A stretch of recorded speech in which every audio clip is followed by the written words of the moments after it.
Hi hello friends, welcome back to media talks. நான் உங்கள் மௌனிகா.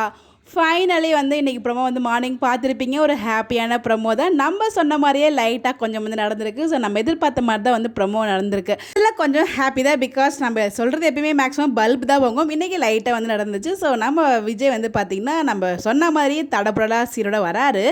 ஆனால் பார்த்திங்கன்னா அந்த மாமி பார்த்திங்கன்னா இவன் எதுக்காக சீரோட வரான் அப்படின்ற மாதிரி அவங்க ஒரு பக்கம் ஒரு டைலாக் பேசுகிறாங்க. இன்னொரு பக்கம் காவியா ஒரு புருஷன் தான் வர வேண்ட முறையில் வந்திருக்காரு அப்படின்ற மாதிரி அத்தை ஒரு பக்கம் சப்போர்ட் பண்ணுறாங்க. ஸோ இப்போ வரைக்கும் உண்மை தெரியல அப்படின்னு நம்ம சொன்ன மாதிரி அவங்களுக்கு உண்மை தெரியறதுக்கு வாய்ப்பே கிடையாது.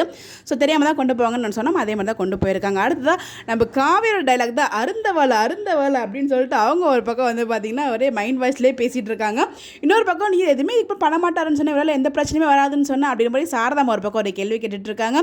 ஸோ தாத்தா பாட்டி என்னடான்னு சொல்லி கேட்கும்போது நான் நர்மதாவுக்கு மாமன் சீர் செய்கிறதுக்கு எனக்கு எல்லா உரிமை, இந்த ஃபங்க்ஷனில் நான் மாமன் சீர் செய்கிறதுக்கு எல்லா உரிமையும் எனக்கு இருக்குது அப்படிங்கிற மாதிரி விஜய் ரொம்ப ஆணித்தரமாக பேசியிருக்காரு.